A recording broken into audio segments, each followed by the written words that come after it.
दर्शक बंधु 30 वर्ष पर पड़ी शनिदेवंकर यही चारोटी राशि बहुत मूल्यवान कृपा जहाँकि व्यक्ति माने मालामाल होबार सुजोग भी पाई पारंती। दर्शक बंधु मार्च मास 28 तारिखर प्रथम सूर्यग्रहण यह सह सूर्यदेव पुत्र तथा न्यायाधिपति शनिदेव कुंभ राशि छाड़ी मीन राशि रे प्रवेश करेंगे। 30 वर्ष पर शनिदेव मीन राशि को जीवे। वैदिक ज्योतिष शनि ग्रहर एक विशेष एवं गुरुत्वपूर्ण महत्व अच्छी। आपण माने तो जानिथिबे समस्त ग्रह मध्य शनिदेव सबुठारु धीर गतिशाली ग्रह अटे। शनि भ्रमण किछि राशि उपरे सकारात्मक प्रभाव पकई थाए एवं किछि राशि उपरे नकारात्मक प्रभाव पकई थाए। आसंतु देखिबा सेही चारोटी राशिर विषय रे।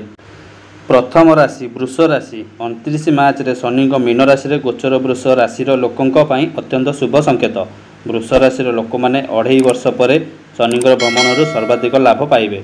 एही राशि रे लोकमानकर विलास एवं सुविधा वृद्धि पाइबार आशा अछि।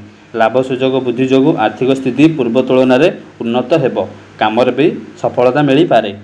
द्वितीय होची मिथुन राशि। मिथुन राशि लोकों शनि गोचर बहुत शुभ सब्यस्त होगाकू जाऊँगी। दशम घरे शनि प्रवेश क्यारियर अभिवृद्धि नूतन सुजोग आणिब। कर्मक्षेत्र में किसी नूतन काम करिवार सुजोग मिल। समाज में पद एवं प्रतिष्ठा वृद्धि पाइब। चाकरी रे एक बड़ पदवी एवं बड़ दायित्व मिलबार आशा रही। जीवन में सकारात्मक परिवर्तन देखा जिबार संभावना रही। तृतीय आसूची तुला राशि। तुला राशि रे शनिदेव को उच्च बोली विवेचना करा जाए एवं यह शनिकर प्रिय राशि मध्य गोटे राशि। शनिकर गोचर हेतु भगवान शनि तुमर षष्ठ घरे गोचर करेंगे जहाँ जो शत्रु मानकर परास्त हेब।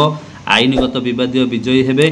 चाकरी करथिबा लोकन पई उन्नतिर शुभ संकेत अछि। एही राशि लोक माने सेमानक क्यारियर भल अभिवृद्धि पाई पारंती।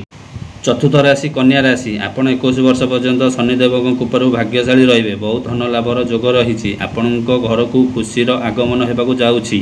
आर्थिक स्थिति आपणकर मजबूत हेब। आपण को धन लाभर हेबा सह पुराणा बंधु भेट मिलिब। नुआ जगह बाड़ी जानवाहन एवं अलंकार मान किनि पारंती।